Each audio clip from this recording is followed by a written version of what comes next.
El plato fuerte.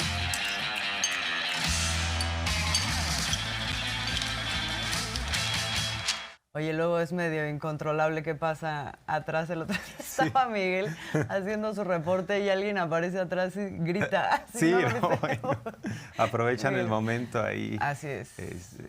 Pero bueno, interesante lo que pasa con este foro, que es un foro internacional, incluso ya se ha llevado a cabo en México y es de los países de Asia-Pacífico que tienen un encuentro comercial, que tienen una relación muy vigorosa en función pues también de esta cercanía y de estos corredores oceánicos que hay para que se pueda dar el intercambio. Pero bueno, pues también es un foro político, es un foro en donde queda en evidencia las posturas de Estados Unidos y China, que hoy en día son las economías más grandes del mundo y arrastran pues a varios otros países. Estados Unidos le sigue marcando el ritmo a muchos países en Occidente y China le marca el ritmo a muchos países en Asia, ¿no? Sí, y va quedando claro también el rol que van jugando otros países. En particular, México llega a este foro con condiciones extraordinarias que se han venido comentando en las últimas semanas, económicas y de perspectiva de negocios en México, lo cual hace una pinza muy interesante porque hace rato comentabas la buena estrategia del presidente con respecto a la migración, de convocar a otros países. Aquí también, en el tema económico, sabemos, México es el primer socio comercial con Estados Unidos, hay una relación privilegiada en ese sentido, pero también el presidente y este gobierno ha decidido mantener abierta y una muy buena relación con China, lo cual vuelve muy interesante la situación en el actual contexto de la economía mexicana, del crecimiento de las inversiones y en medio de la guerra comercial entre esos dos países. Así es. Es un equilibrio interesante. Sin duda. Y podemos entonces conocer un poco más de la APEC, ¿no? De qué trata este mecanismo, este foro, que por cierto el presidente inicialmente, estamos hablando de López Obrador, no iba a asistir, pero dice, a la mera hora sí, porque había que hablar con el presidente de Estados Unidos y también ahora con el presidente de China, pero no quería asistir en protesta al golpe de Estado en Perú, ¿no? Así es. Ahí, Pero bueno, ya está. Y vamos a ver contexto, ¿qué es este foro? El Foro de Cooperación Asia-Pacífico, APEC, es el foro económico transregional más grande del mundo que reúne a 21 miembros, que representan 38% de la población mundial, cerca del 62% del Producto Interno Bruto global y 48% del comercio. México pertenece a APEC desde noviembre de 1993. El mecanismo le ha brindado acceso a cooperación técnica para la formación de capacidades y le ha permitido posicionarse como un puente de inversión para la región de Asia-Pacífico. Es uno de los 5 miembros de América. Hay también 3 de Oceanía y 13 de Asia. La cooperación económica Asia-Pacífico se trata de un mecanismo transpacífico concebido por Australia y Japón en 1989. El objetivo de este organismo es hacerle promoción al crecimiento económico y el bienestar a partir de liberar el comercio y la inversión en la región Asia-Pacífico.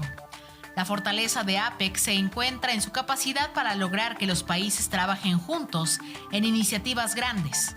Además, pueden facilitar las relaciones de negocios sin acuerdos vinculantes. Este año la cumbre tiene como objetivo crear un futuro resiliente y sostenible para todos. APEC es un foro que busca fomentar el comercio, la inversión y el desarrollo económico entre naciones del Pacífico. En términos de desarrollo económico, los analistas señalan la región APEC como la más dinámica del mundo. Además, durante la primera década del funcionamiento, los países del proceso APEC acumularon el 70% del crecimiento económico mundial, incluso durante la llamada crisis asiática. Este crecimiento se sustenta en incrementos importantes en las exportaciones y las inversiones directas, llegando a ser aumentos del 475% en algunos de los países más pobres de la región. Los mismos países aumentaron en un 18% sus cifras en el Índice de Desarrollo Humano que publica Naciones Unidas. En su conjunto, se puede afirmar que directa o indirectamente, APEC ha contribuido a crear un ambiente favorable para las economías de los países miembros. Con información de Marisol Hernández, Mañanera 360. Y mucho se puede analizar del encuentro entre Biden y Xi Jinping. empezando por el tema de, pues, Biden le dice dictador en una conferencia posterior a Xi Jinping, ya se lo había dicho, y bueno, pues al mismo tiempo se supone que hay cierta hospitalidad, cierta cercanía en este encuentro, diciendo vamos a tratarnos de tú a tú, sin intermediarios, vamos a romper la mala racha de comunicación, no vamos a generar ninguna discordia. El presidente de China señala, cabemos los dos, ¿no? Tanto China como Estados Unidos, digamos, como ejes del mundo. Pero bueno, Biden al final le sigue recetando esto que va en contra de la diplomacia, ¿no? Llamarle dictador a Xi Jinping, pues me parece que, yo no sé, de pronto digo, será ya, es que ya tiene 80 años, Biden, y de pronto que como se le vaya la onda, se le va la onda, ya es como de pronto, como un niño que dice, ay, pues sí es dictador. Sí. Rompe ahí la diplomacia, ¿no? En un ambiente de tensión y donde se intenta que se abra un diálogo de otra naturaleza, hay que decir, hablaron del fentanilo y prometieron que iba a haber colaboración ahí, reanudaron un diálogo militar en ese sentido y para, pues, unir esfuerzos para el combate al fentanilo. Este es uno de los grandes temas, además del tema comercial en su conjunto. Pero sí, tienes razón, estas cosas que se dan, que forman parte de las contradicciones en un contexto en donde, por un lado, se está jalando la cuerda para ver quién gana más desde el discurso, ¿no? Esto de cabemos los dos como si el mundo fuera de ellos, ¿no? Sí, no, bueno, sí, exactamente. Nosotros somos los reyes. Y nosotros nada más milando, ¿no? Estamos milando. Vamos a ver parte de lo que se dijeron el día de ayer de frente, luego ya, como dices, Joe Biden pues salió con, es dictador. For two large countries like China and the United States, turning their back on each other is not an option. It is unrealistic for one side to remodel the other.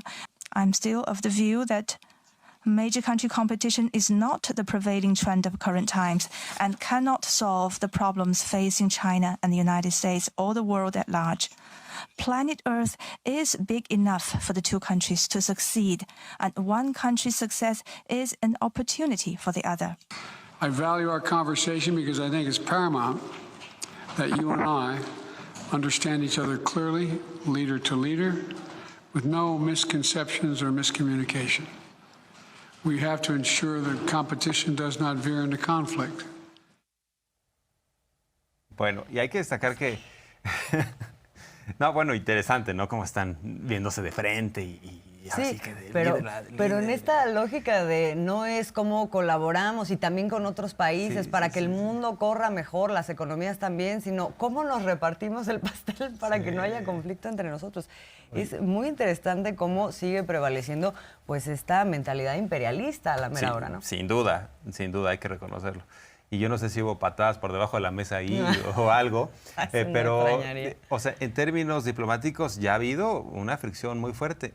Respecto al fentanilo, hay que recordar que en su momento el presidente López Obrador envió una carta al presidente de China diciendo, pues, no envíen precursores para el fentanilo. Y China respondió, ¿no?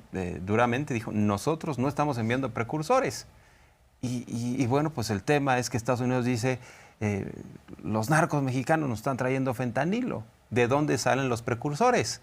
Y ahora resulta que supuestamente ya se pusieron de acuerdo Biden y el presidente de China para que no se dé este intercambio de precursores que pues ponen el fentanilo en las manos de los consumidores. Entonces ahí hay un juego de mucha tensión en donde México se está llevando la peor parte, porque ahí tenemos a los republicanos diciendo son los migrantes mexicanos los que traen el fentanilo, son los cárteles de la droga mexicanos los que nos están llenando de fentanilo, vamos a invadir.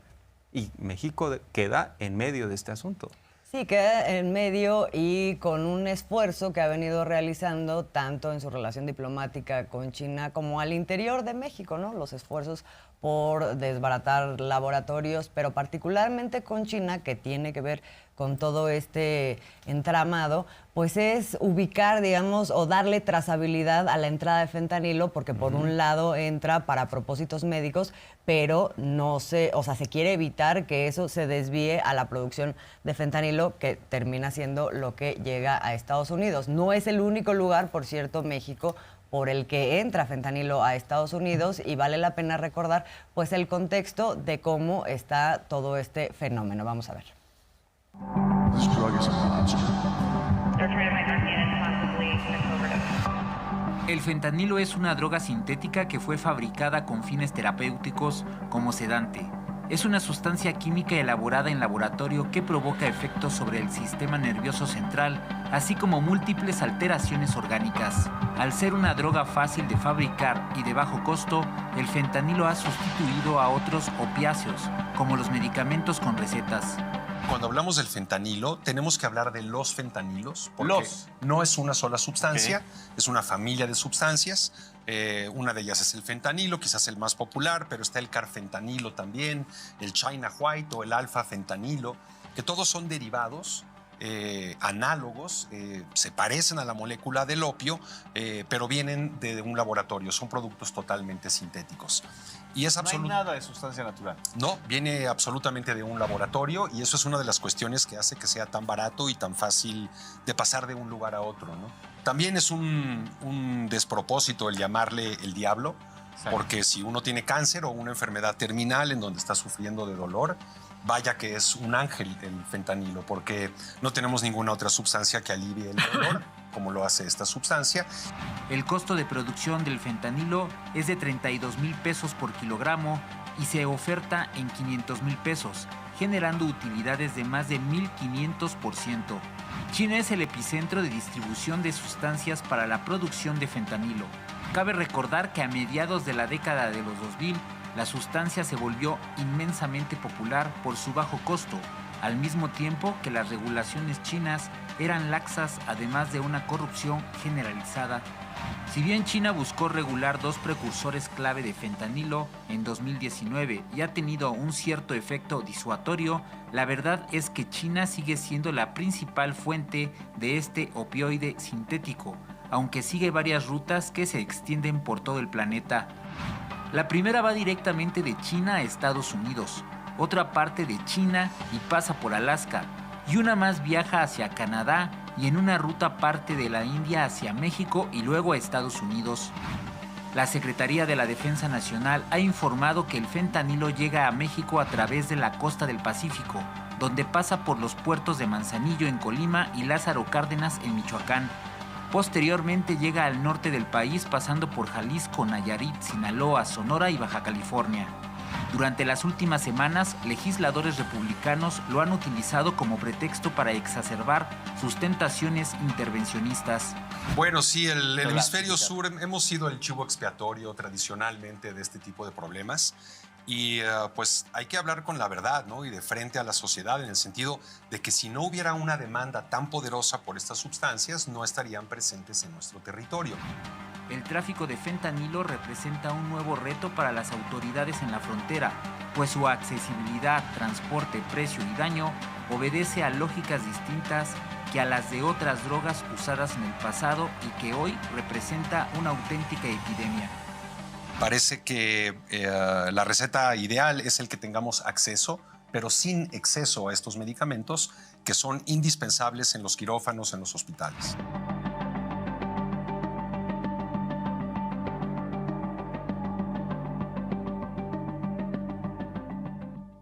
No, gracias a nuestro compañero Emerson Segura, nada más para cerrar con esta nota de TV Migrante que nos comparte justamente este contexto. Pues sí, fentanilo es esta palabra que hoy en día atraviesa, ¿no? Las relaciones entre México, Estados Unidos y China, este triángulo. Y el presidente ha sido muy práctico. En su momento dijo, pues entonces prohibimos el fentanilo en términos generales en México y se acabó la historia y no nos manden fentanilo, a ver si es cierto. Y vemos sustitutos, Incluso ordenó un estudio que nos parece que debe estar en marcha porque lo ordenó a CONACYT y a alguien más, a COFEPRIS, me parece, un estudio para que identifiquen qué sustancias son sustitutas y se proscriba el fentanilo de forma generalizada en nuestro país. Sí, que eso no se ha materializado, digamos, pero como dices, Sí. está esa investigación, no sabemos si en marcha, si nos van a informar después, pero sí, varias salidas se le ha querido dar a este tema porque se ha convertido también en un problema, no en la relación con Estados Unidos, pero más bien en la forma en que ciertos actores de Estados Unidos lo han querido capitalizar, ¿no? Igual que el tema migratorio, e incluso lo amarran el uno con el otro para de pronto tener impulsos intervencionistas con Sí, México sí, o sí. para jalar agua a su molino electoralmente, etcétera. Pero México llega a este foro, ya decíamos, se va a reunir con los dos presidentes. ¿Cómo llega México? Decíamos, es una situación excepcional la que atraviesa el país en este momento. Vemos, por ejemplo, lo de la inversión extranjera directa y que además hay una proyección de que esta va a aumentar en función del nearshoring. A este trimestre, 32.926 millones de dólares, que es 20% superior al mismo trimestre de 2022. Luego, en estos días, calificadoras como Moody's, otras calificadoras también, han subido la proyección de crecimiento de la economía mexicana a 3.5 para 2023, respecto a lo que habían planteado justamente por este tema del nearshoring, que hay que recordar que es pues básicamente que se relocalicen empresas en México justo que estaban en otros países, particularmente en China, con la idea de que aquí se generen cadenas de suministros regionales, sobre todo en el tema de semiconductores. Esto seguirá creciendo y por eso las proyecciones también han venido creciendo. El peso se ha apreciado sostenidamente en los últimos meses, 10% frente al dólar. Es la moneda más valorada en 2023. Tenemos más datos por ahí. La inflación acumula 9 meses a la baja, 4.26% en octubre. Esto es muy importante porque la inflación implica, si uno la contiene, que el poder adquisitivo pues no tiene un desgaste, ¿no? Si hay mucha inflación, pues la gente ya no puede comprar lo mismo, ganando lo mismo. Así que es un dato sustantivo. No se ha disparado la inflación por la autonomía del Banco de México, pero también por las acciones del presidente López Obrador. Récord histórico en generación de empleos en México, estos registrados ante el IMSS, con 22.302.690 contabilizados. Es el tercer país con menor tasa de desempleo en el mundo. Llegamos a ser incluso hasta el primer país, ¿no?, de todo el planeta. México es el país con mayor incremento salarial, con un aumento del 43.6%. Esta era una asignatura pendiente que los neoliberales decían es que si aumentas el salario mínimo, se te dispara la inflación. Pues ya nos dimos cuenta que estaban mintiendo, que eso no sucedió. Y 5.1 millones de mexicanos salieron de la pobreza de acuerdo a datos de Coneval y del INEGI. Nada más con este tema del incremento salarial, una cosa que es muy importante. Normalmente México se situaba comercialmente en una ventaja comparativa a partir de castigar los salarios, ¿no? Y esto ha venido cambiando de una manera muy importante. De hecho, la secretaria de Economía, Raquel Buenrostro, una de las cosas que dice es: no queremos nada más fortalecer las inversiones de industria que tenga que ver con mano de obra menos calificada y por lo tanto castigada, sino aumentar la calificación y ya también como política paralela, pues venir aumentando los salarios. Esto empuja todo y ha tenido sus efectos evidentemente en la población. Ya veíamos ahí desde el otro día lo que ha impactado en el tema de la pobreza y de la desigualdad, pues el aumento salarial que se ha venido dando y que, por cierto, viene un nuevo aumento salarial en este fin de año, ¿no? Sin duda. Y en lo que hace a la APEC, aquí está la lista, México crece al 3.5%, crece más que otros países de la APEC como Brunei, Hong Kong, bueno, que ahí es un tema con China, si es o no independiente, Tailandia, Nueva Guinea, Japón, Rusia, Estados Unidos, Australia, Nueva Zelanda, Canadá, Corea, Perú, Singapur, Chile. México está creciendo más que estas otras economías y no es producto de la casualidad. No es producto tampoco de que estemos conectados con Estados Unidos, incluso estamos creciendo más que Estados Unidos. Tiene que ver con la confianza, tiene que ver con las cosas que se están haciendo en nuestro país, con las decisiones que se están tomando. Esto es algo que pues no ven los conservadores, o sí lo ven, pero lo dejan pasar, no quieren reconocer que hemos tenido la posibilidad de, a través de un modelo distinto, que le llama el presidente humanista, en donde sí tienes inversión privada, pero también tienes inversión pública y también tienes programas sociales, una coexistencia de todo esto, y nos está ayudando a crecer y a tener más empleos. La pregunta es, ¿qué hubiera pasado si no se hubiera dado la pandemia? Pues yo creo que estaríamos mucho mejor aún, ¿no? Uno de los grandes problemas fue la pandemia, que generó un cierre económico y un desempleo, ¿no? Sí, que tuvo que frenar además muchos de los proyectos sociales y de Estado, como por ejemplo el del sector salud, que se retrasó, pero bueno, así estamos en este momento, y desde luego todo esto pues impacta favorablemente la relación comercial de México con Estados Unidos, de las inversiones de Estados Unidos, pero también hay una relación comercial y de otro tipo importante con China, de la cual se sabe más poco. Vamos a ver este contexto. México y China son dos naciones con lazos fuertemente ligados y profundizados a través del tiempo. Establecieron relaciones diplomáticas el 14 de febrero de 1972. Para el año 2003, la relación se elevó a nivel de asociación estratégica. Un año después se creó la Comisión Binacional Permanente, mecanismo para la coordinación y el seguimiento de los intercambios bilaterales. Cuentan con otros foros para dialogar sobre intereses compartidos, como el Mecanismo de Consultas Políticas Bilaterales y el Foro de Diálogo Parlamentario México-China. En el año 2013 se firmó la Declaración Conjunta México-China y la decisión de elevar la relación bilateral a nivel de asociación estratégica integral en el marco de la visita a México del presidente de China, Xi Jinping.